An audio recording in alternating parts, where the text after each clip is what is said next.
les sacerdoces lévitiques, car c'est sur ces sacerdoces qui repose la loi donnée au peuple.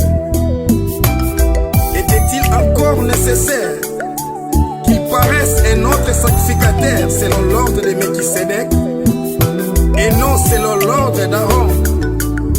Car les sacerdoces étant changés, il y a aussi nécessairement un changement de loi. Nabutu bonganga Namoi bokonzi Nabutu bonganga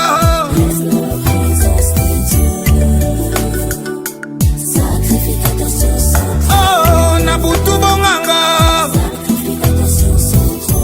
Namoi bokonzi Nabutu bonganga.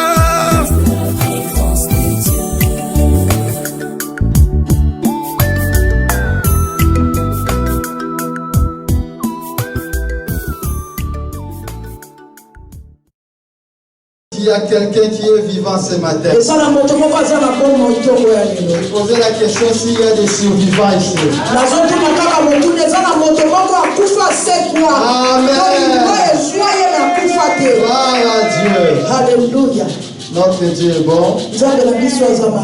Lui qui nous a fait grâce encore ce matin, afin de partager sa parole. Nous disons seulement merci à ce Dieu. Saint-Esprit, merci pour tout. Toi qui as rendu possible cette journée. Nous venons encore te célébrer et te dire merci. Nous te recommandons ces instants. Nous voulons te voir, Saint-Esprit de Dieu. Touche le cœur de chacun. Parle à chacun de nous. Manifeste-toi dans la vie de chacun. Toi qui connais ton peuple, Saint-Esprit. Laisse que tu les visites encore ce matin. Nous te rendons gloire pour tout ce que tu vas accomplir dans la vie de chacun et dans la vie de tous. Merci Saint-Esprit. Nous te laissons la place pour que tu parles à nos cœurs. Au nom de Jésus. Quelqu'un peut dire Amen. Alléluia. Amen. Notre Dieu est bon. Il nous a fait encore grâce. Et je voulais te dire, toi qui es venu ce matin, tu es heureux, heureuse. Je croyais qu'il y a quelqu'un qui est heureuse ce matin. Je croyais qu'il y a quelqu'un qui est heureux ce matin. Alléluia. Tu es compté parmi les vivants. Beaucoup sont décédés. Beaucoup sont maintenant dans le coma. Mais toi, tu as eu la grâce de Dieu. Amen. Amen. Nous disons merci à l'homme de Dieu, le gardien de l'hôtel, le pasteur Théophile.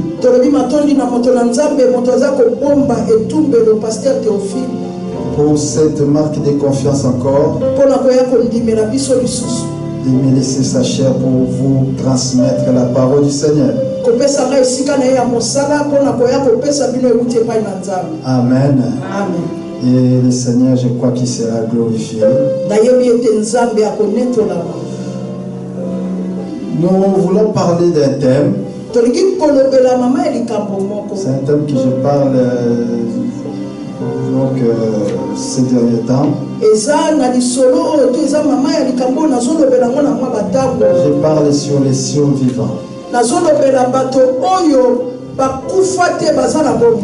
Les survivants qui c'est qui? Ce n'est qu'un rescapé. C'est lui qui a échappé à la mort. Et il est sorti sain et sauf. C'est lui en face d'un danger. ses semblables sont tombés, mais lui sort sain et sauf. J'avais dit aussi, ce n'est pas parce que tu es survivant que tu ne peux pas sortir avec des blessures. Tu peux sortir avec des blessures. Tu peux sortir avec des égratignures. Mais tout ça, ce n'est pas important. Ce qui est important, c'est la vie que tu as. Alléluia. C'est ce qui est plus important. Nous parlons de David. On dit qu'il est un survivant. Alléluia. Un survivant. Il a combattu l'ours. Il a combattu les lions. Mais la Bible nous dit tout simplement, David a tué les lions, il a tué l'ours. Mais laisse-moi vous dire, David est sorti vivant, mais avec des griffes de lion. Il est sorti vivant, mais avec des griffes de l'ours. Alléluia. Amen. Alléluia. Dans la vie bien-aimée, même si tu es survivant, même si tu es une survivante, tu peux sortir avec des blessures. Tu sortiras avec des blessures. Tu sortiras peut-être une jambe coupée. Mais ce qui est important, tu es en vie. Alléluia. Alléluia. Amen. Oh, Mephibosheth qu'on a parlé dernièrement, c'était un survivant. David était en train de chercher un survivant parce qu'il connaissait la valeur d'un survivant. Parce que lui-même était survivant aussi. Et quand il pose la question, on lui dit que oui, on connaît quelqu'un. Il était serviteur de Saoul. Il s'appelle Chiba. Mais le problème c'est quoi? Quand on appelle Chiba, Chiba répond oui.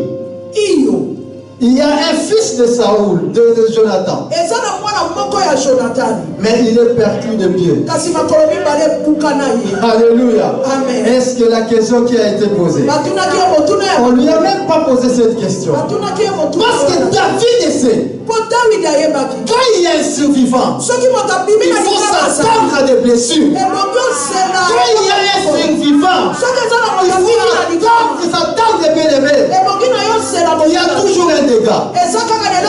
Alléluia. C'est pourquoi David n'a pas demandé est-ce qu'il a des dégâts. Alléluia. Il a posé tout simplement s'il y a un survivant. Il y a un survivant tout simplement. Tu peux sortir bien-aimé d'une relation avec des blessures. Tu étais dans un travail, on t'a licencié bien-aimé. Mais avec des douleurs. Mais ce qui est important, tu es en vie. Alléluia. Alléluia. Tu vas répondre. Oh, il est perdu de pied. Mais il n'a pas relaté l'histoire de cet homme. Mais il parle seulement de perdu de pied. Mais j'aime David. Il n'a même pas fait cas à ce que Chiba avait dit. Alléluia. Amen. Parce qu'il sait au moins, quand on voit un survivant,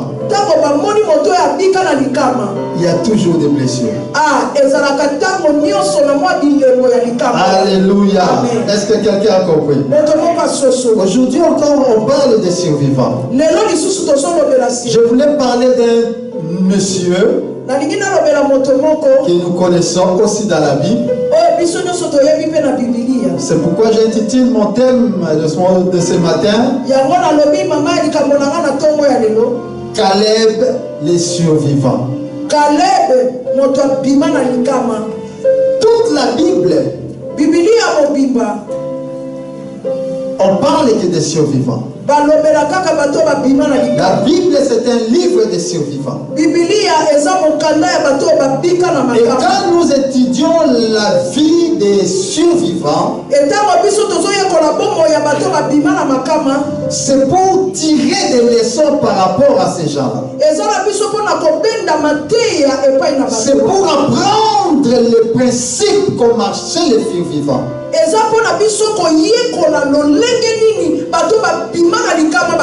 Pour nous aider à arriver à notre destination, pour nous aider à marcher encore correctement avec Dieu. Alléluia. Amen. Je vais vous proposer plusieurs textes.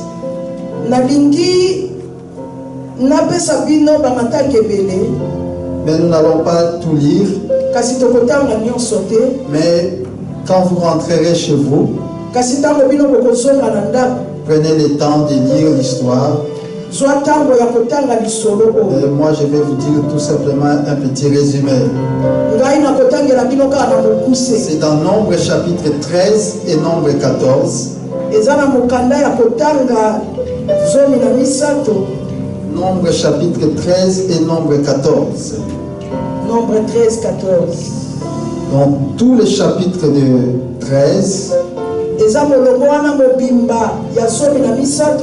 Donc du premier verset, chapitre 13, et du premier verset au 33e verset. Et chapitre 14, du premier verset jusqu'au 45e verset.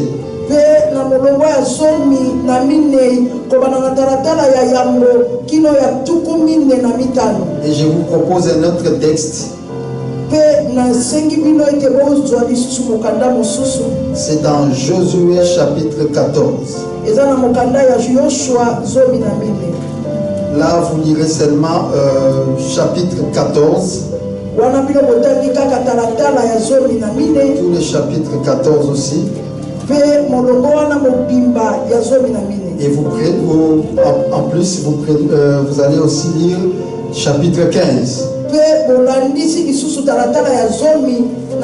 Donc chapitre 14 du 1er au 15e verset.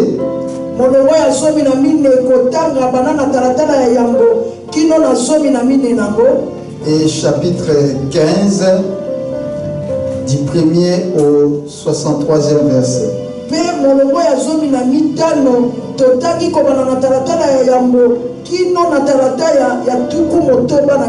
Là, vous allez lire l'histoire et vous allez mieux comprendre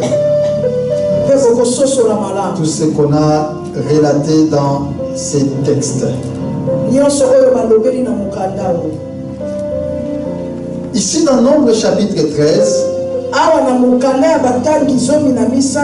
je vais lire d'abord au 1er au 3e verset. La Bible dit: l'Éternel parla à Moïse et dit: envoie les hommes, un de chaque tribu, choisis parmi les chefs pour explorer les pays de Canaan que j'ai donné aux Israélites. Moïse envoya les hommes depuis le désert des Parans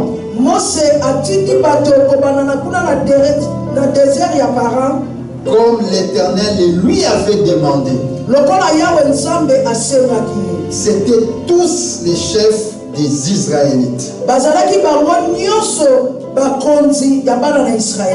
Je saute 17 au 20.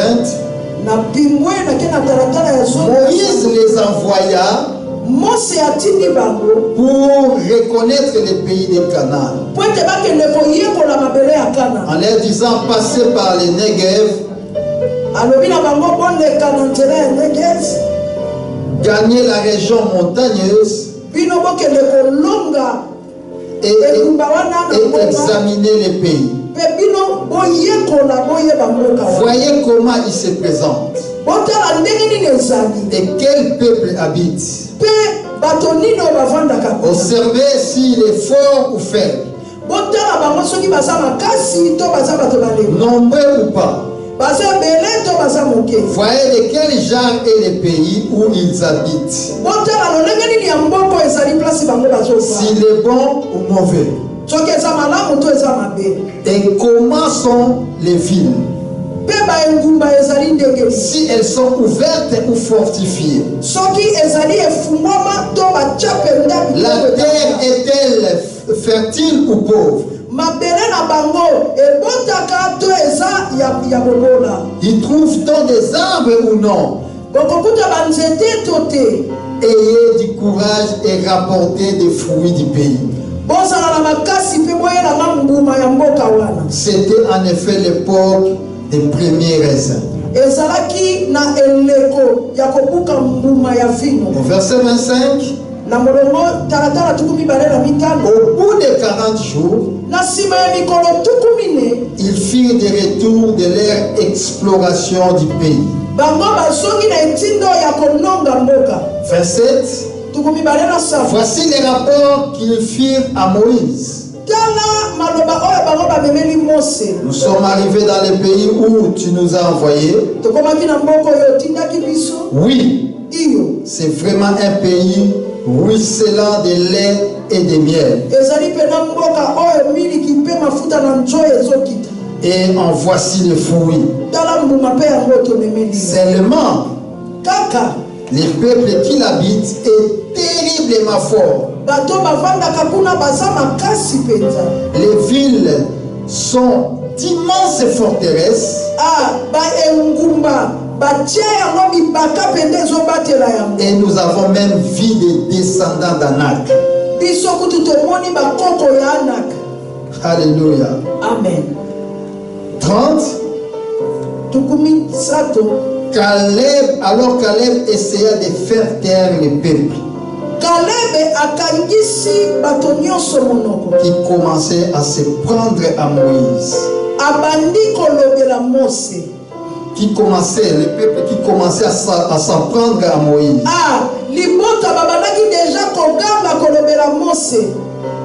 Caleb lui dit, allons-y, faisons la conquête de ce pays, car nous en sommes vraiment capables. Alléluia. Amen. Ici on parle d'une histoire de Caleb. C'est Dieu qui envoie Moïse. Dieu dit à Moïse, choisis des gens. Je vous ai déjà donné les pays de Canaan. Ça c'est Dieu qui parle. Il parle du pays. Mais Dieu avait déjà parlé. Dieu a libéré déjà sa promesse. Dieu qui connaît toutes les choses. Mais il dit à Moïse, tu dois choisir des gens, des chefs, une personne par tribu. Donc tu auras 12 personnes pour aller explorer les pays. Est-ce que Dieu donne un pays que lui-même ne connaît pas? A été animé d'un esprit différent. Wow! Yes! Mon serviteur Caleb, au verset 24, dans chapitre 14. Mon serviteur Caleb est animé d'un esprit différent. Un survivant, c'est celui qui a un esprit différent. Tu n'as pas un esprit comme l'esprit de tout le monde. Un survivant, c'est celui qui n'a pas l'esprit de critique. Ce n'est pas celui qui a l'esprit d'attirer les autres. Ce n'est pas un esprit négatif. Mais la Bible dit, c'est Dieu qui parle. Il dit, mon serviteur Caleb, il est animé d'un esprit différent. Oh, est-ce que je suis dans un bon auditoire? Tu es un survivant bien-aimé. Tu dois être animé d'un esprit différent. Tu dois être animé d'un esprit différent. Un esprit qui te fait avancer. Un esprit qui te pousse toujours dans l'excellence. Un esprit qui te pousse à entrer dans ta destinée. Quand tu vois ta destinée bien-aimée dans le Seigneur, tu ne lâches pas.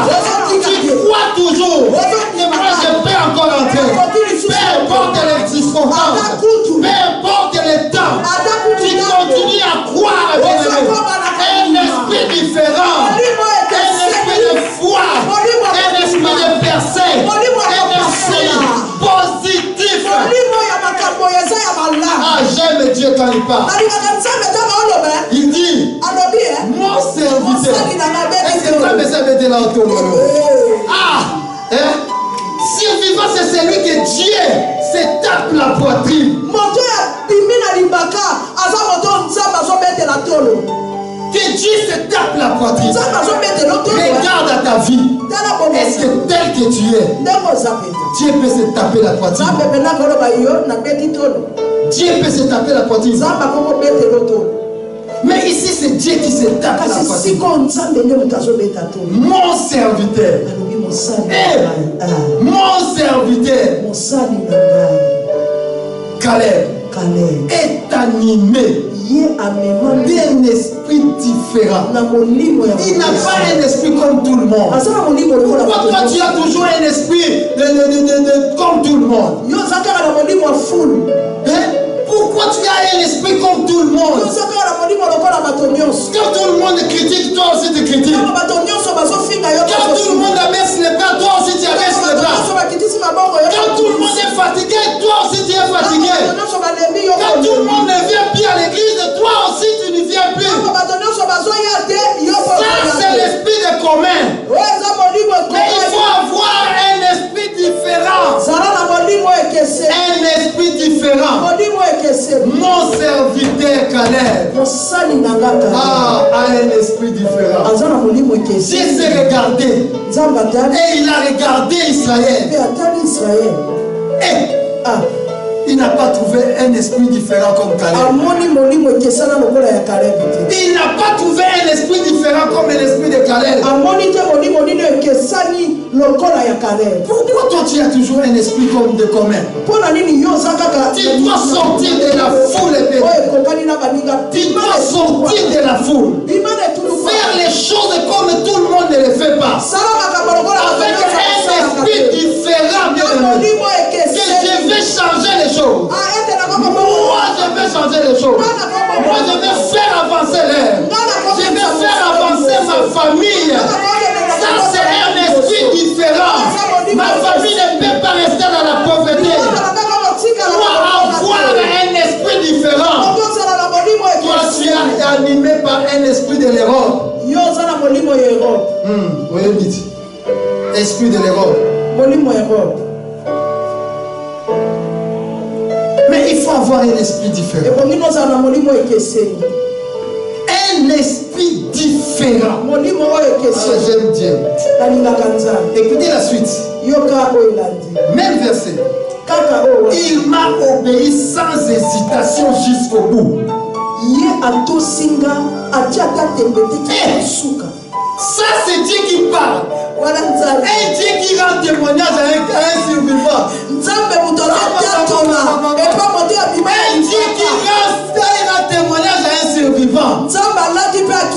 Écoutez-moi, bien-aimé dans le Seigneur. Si moi je te rends témoignage, je peux saper dans mes gamzous. je peux aller à côté de chose. Juste pour embellir la chose. Juste pour embellir la chose. Parce que je suis un homme, je veux juste embellir. Jusqu'au bout. Et tu as un esprit différent. Écoute la promesse. C'est pourquoi je les ferai entrer dans les pays où. C'est pourquoi je les ferai entrer dans les pays où il s'est déjà rendu.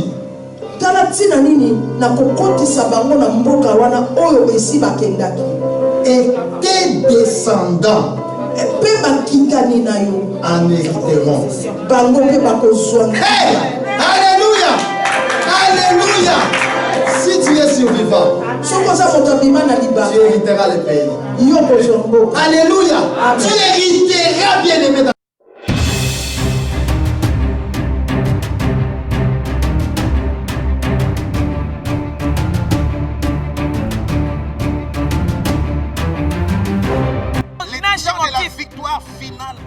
When the time of final victory comes, mais à ce temps de la fin, but in this end time, il y a des ministères qui sont en train de, mon Dieu, de diriger ou bien d'influencer. Two ministries are leading, are influencing. Le premier ministère, the first ministry, c'est le ministère apostolique. Is the apostolic ministry. La charge apostolique, c'est de redresser l'Église. Their responsibility par rapport à la saine doctrine. Is to straighten the church, to lead the church into do this, that, and I will say yes. But today there are so many qui n'ont pas de source, independent servants of God. Qui surgissent du là au lendemain, ils commencent à prêcher à l'internet. They will just qui est ton père?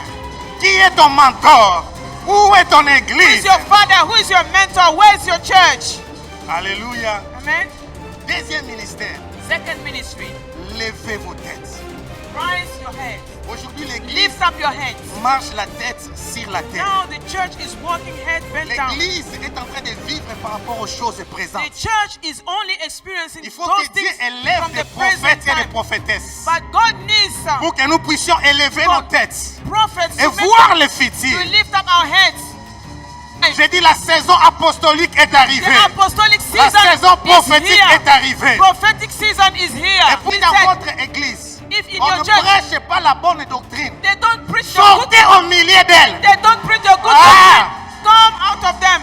Je parle à ceux qui me suivent à l'internet. Jésus revient bientôt. I'm talking to those who are preaching on the internet. Le nom de votre pasteur ou son niveau de l'élévation. Jesus is coming back. Si on ne prêche plus la sainte doctrine, if your pastor sortez au milieu d'elle.